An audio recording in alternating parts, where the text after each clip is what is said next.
El gran show de los domingos, Celebridades. Presentan Oscar Santos Propiedades, Jam, la marca que quiere la gente.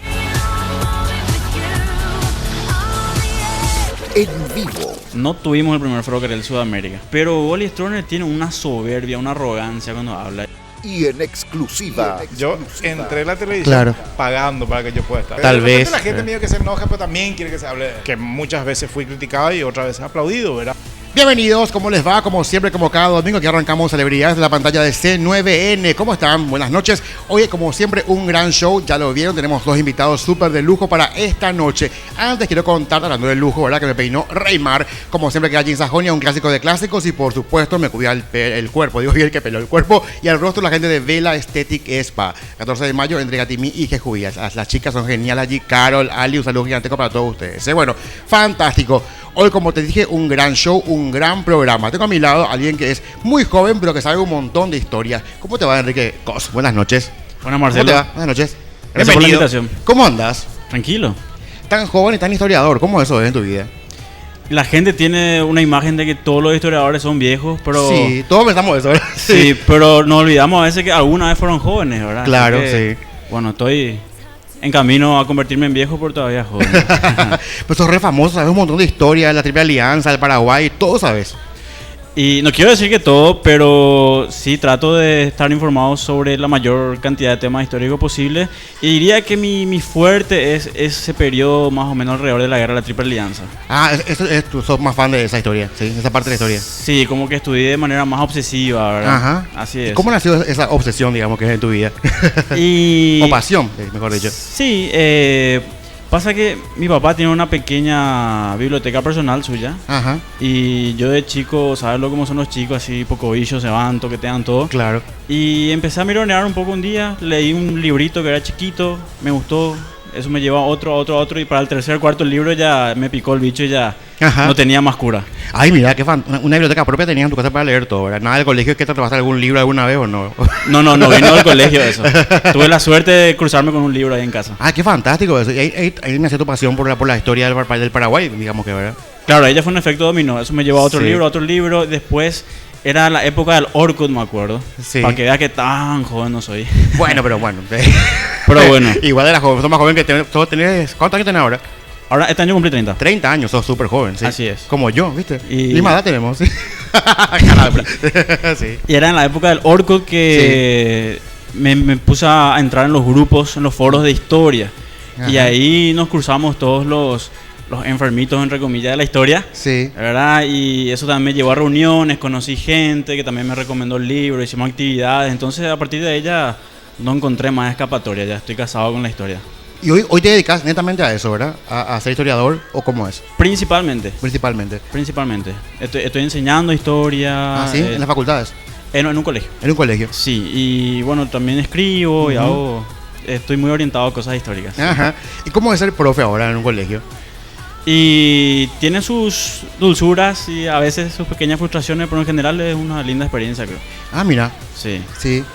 Pero te gusta ser profe porque, bueno, en tu época de colegio viste cómo era con los profes, ¿verdad? Y ahora cómo son contigo los alumnos. ¿Cambia un poco la historia o no tanto? Sí, siempre hay cositas, ¿verdad? Ajá. O sea, eso creo que pasó antes, pasa ahora, probablemente va a seguir pasando mañana.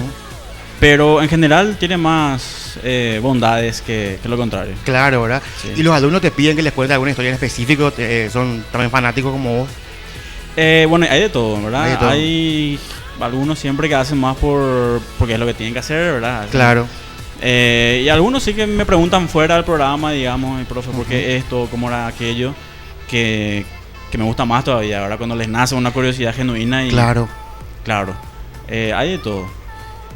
Pero me doy cuenta también enseñando, llegué a enseñar en cursillos también. También en cursillos, sí. Y me doy cuenta de que justamente esto es un desafío el tema de la enseñanza, porque mucha gente, capaz que la mayoría, tenga la noción de que la historia es aburrida y no da tanto gusto. Pero mucha gente ya me dijo que después de enterarse de ciertas cosas, qué sé yo, ahí le empezó a gustar. O sea, yo creo que es una cuestión de enfoque también. Porque nosotros a veces le tiramos la responsabilidad a la gente luego no lee o no se quiere enterar. Claro. Pero también hay una responsabilidad desde los que divulgamos la historia, Claro. de saber llegar, de que sea entretenido, Sí. ¿verdad? Entonces ese es el desafío, ¿verdad? Todo Que tiene que ver con la narrativa, ¿verdad? Cuando te narra una historia, es como que te están contando un cuento, ¿verdad? sí. Tiene mucho que ver la narrativa en el colegio y todo eso. Sí, la narrativa y también yo creo vincular con cosas que tienen que ver con tu vida cotidiana. Claro. Porque a veces vos pensás, y sí, que Julio César en tal año cruzó tal río, y lo ves como muy lejano. Pero el pasado pues tiene sus huellas en el presente, aunque Claro. no nos demos cuenta. Y cuando Sí. haces ese gancho a veces de cómo lo que pasó antes nos afecta todavía hoy, eso también despierta algo en la gente. Claro. Hay muchos mitos en cuanto a la guerra de la Triple Alianza, ¿verdad? Muchísimos. Que muchos son ciertos, que muchos son falsos. Sí, sobre nuestra historia en general luego hay Ajá. una serie de mitología, vamos a decir. Sí. Sobre el periodo de la guerra, por ejemplo, uno de los más comunes que yo encuentro es que se sobredimensiona el tamaño y la fuerza de Paraguay. Ajá. ¿Verdad? Hay gente que tiene una idea de que Paraguay era una gran potencia. Porque se decía que éramos como no sé, como Inglaterra en Sudamérica, ¿verdad? Sí, justamente. Ujú. Pero si uno revisa la información, la documentación de la época, que hay mucha, Ujú. se da cuenta que Paraguay, si bien estaba dando algunos pasos Ujú. interesantes, eso hay que reconocer, era un pigmeo al lado de países como Inglaterra. Inglaterra era la gran Claro. potencia mundial, era el equivalente a Estados Unidos hoy. Claro, sí. Y de hecho que Paraguay tenía todavía mucha dependencia de Inglaterra. Por ejemplo, Ujú. nosotros destacamos que teníamos el primer ferrocarril de Sudamérica, que entre paréntesis no era así. Ah, no es. No tuvimos el primer ferrocarril de Sudamérica. Tensión, música de tensión. ¿Por qué? ¿Quién tuvo el primero? Primero tuvo Perú, Ah, mira. después tuvo Chile, Ajá. también Argentina, un poquito antes que nosotros, y también Brasil. ¿Y por qué se dice que el nuestro es el primero? Y porque alguien dijo alguna vez, Ah, y otra se- persona repitió, se repitió, y se creyó, repitió, se creyó. Ah, entonces eso es un mito entonces. Es un mito lo del ferrocarril, no fue... Tuvimos relativamente rápido, Ajá. pero no fue el primero. Ah. No fue. Y de hecho ya hay muchas pruebas de esto. Por ejemplo, cuando el mariscal López se fue a Argentina, antes de ser presidente, antes de ser Ujú. mariscal, él era como la mano derecha de su papá, de Carlos Antonio López. Ajá. Entonces Carlos Antonio López le mandó a Argentina en una misión diplomática. Para hacer corta la historia, Argentina estaba en guerra civil, Buenos Aires versus el resto de las provincias. Ajá. Las provincias le estaban por aplastar a Buenos Aires y ahí sobre la hora querían llegar a una solución pacífica para que no entre el ejército perdón, a Buenos Sí. Aires y haga una masacre en Buenos Aires, ¿verdad? Claro. Entonces se le llama al gobierno paraguayo como mediador. Ujú. Francisco Solano López se va y después le escribe un reporte a su papá, un largo informe contándole las gestiones que hizo, lo que pasó, lo que dijo fulano, mengano, y en parte de ese informe él dice, le agradece al gobierno de Buenos Aires porque tuvo la gentileza de prestarle el ferrocarril para hacer sus gestiones. Ah, mira. Eso es 1859 y nuestro ferrocarril se estrena en 1861. Ah, faltó. Sí. Claro, esto de la boca o de la pluma, mejor dicho, de Ajá. Francisco Solano López. Ajá. Aclaro esto porque normalmente cuando decimos esto es, ¿pero quién es lo que dicen eso? Los Él tenía brasileros seguro. él tenía un diario, ¿cierto? Donde anotaba todo, su historia, su vida. Un diario personal que conozcamos, no. Ajá. Si lo tuvo, se perdió, no sé. Pero sí tiene muchas cartas, hay muchas cosas escritas por él, entre ellas este informe, ¿verdad? Ajá. Entonces, él mismo dice, sin darse cuenta a lo mejor que iba a servir como evidencia para eso, pero escribe que 2 años antes de tener ferrocarril nosotros ya tenía Argentina. ¿Qué tenía? Ah. Sí, y... Y otros mitos como que en el Palacio de López hay túneles debajo que conectan con el botánico, cosas así. No, eso no puede ser. Puede ser que algunas edificaciones viejas tengan alguna especie Ajá. de bodegas o quizás algún pequeño túnel, Ajá. no descarto, ¿verdad? Porque hay como una red de laberintos por toda la ciudad. Porque Eso se no- dice eso, que abajo de Asunción hay una red de túneles que llevan, que bueno, que a él le llevaban al botánico porque ahí estaba su, bueno, y otras más, ¿verdad? Sí, no tanto, y es difícil, ¿no? Porque le quedaba muy lejos y fíjate que el botánico en esa época, si hoy ya está bien integrado a la ciudad, Claro. eso era las afueras, eso Ya, era lejos. sí, era ¿verdad? lejos, sí. Prácticamente no se consideraba Asunción. Y no había necesidad tampoco, porque tenían, digamos, el control absoluto del poder. Porque fíjate que los López, el poder político estaba en manos del presidente don Carlos Antonio Sí. y después de su hijo. El ejército estaba manejado por Francisco Solano, su hijo. Y hasta la iglesia estaba manejada por el hermano de Carlos Antonio López. Ah, por Pancho. No, se me está escapando el nombre. El hermano, o sea, el tío de Francisco Solano. Ah, el tío. ¿Verdad? Basilio López. Basilio, ¿cómo Sí. está? Nombres llamativos tenían. Sí. Entonces se sentían muy seguros, digamos. Ajá. ¿no? Manejaban todo. Claro, y Sí. hacer un túnel hasta el botánico no le encuentro mucha practicidad. Porque ¿verdad? muchos mitos, como te dije, ¿verdad? Muchas cosas que se... Desde que se fue un día a Inglaterra, él compró 4 buques y toma, en oro. Sí, en oro Y que no- ahí fue que vieron que Paraguay tenía plata, y todo eso, ¿verdad? Mira Paraguay, dijeron, ¿verdad? Sí. hay una media verdad. Ajá. La media verdad es que sí se fue a Europa a mediados de la década de 1850, que es donde Ajá. le conoce a Madame Lynch, Claro, todo eso. sí. Y él sí compró unas cuantas máquinas, algunos barcos, trajo técnicos también, contrató Ajá. muchos técnicos, pero no era algo tan extraordinario y no les habrá parecido, qué rico país, ¿verdad? Ajá. Porque era algo normal. Ajá. O sea, así como hoy vos haces una fábrica acá en Paraguay o haces una fábrica en México y por ahí traes una máquina de Estados Unidos o de China, Ujú. no es algo tan extraordinario. O sea, en todos los países se hace. Claro. Pero en Entonces, la época, pagar el contado, digamos, ¿sí? no se pagó tampoco todo al Ajá. contado. A veces incluso se pagaba con trueque. Ah, es que, ¿cómo era? Hay por ejemplo un vapor se le dice a los barcos en la época porque eran a vapor, ¿verdad? Claro, sí. Hay un vapor que no sé si era, por ahí estoy recordando mal, creo que era el Pira Bebé, que está ahí en lo que hoy es el Museo a cielo abierto de Vaporcue, Ujú. hacia Valenzuela. Y ese barco se compró, por ejemplo, a cambio de yerba mate. Pues tipo canje. Un se dice canje, hoy. ¿verdad? Te doy Sí. yerba mate, mucha yerba mate. por Mucha supuesto, yerba mate, sí. A cambio de un barquito. Ah. Entonces no todo fue en oro, al contrario. Claro. De hecho, que un problema que tenía Paraguay es la falta de efectivo en metálico.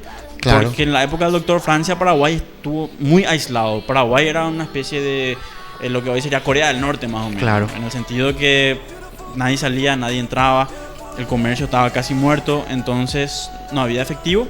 Y entonces había mucho trueque. Ujú. Por ejemplo, incluso a los técnicos extranjeros se les pagaba una parte en moneda y otra parte en yerba mate o alguna cosa por el estilo. Ay, mira. Sí. Qué bueno. Entonces ya el canje existía desde 1800. Claro, no es un invento de los influencers. No es un menú, no, espero que no, ¿verdad? Qué fabuloso eso. Y bueno, y después, esta pasión por la dictadura también que yo leo tus tweets, a veces son a veces muy fuertes lo que escribí, cosas así, ¿verdad?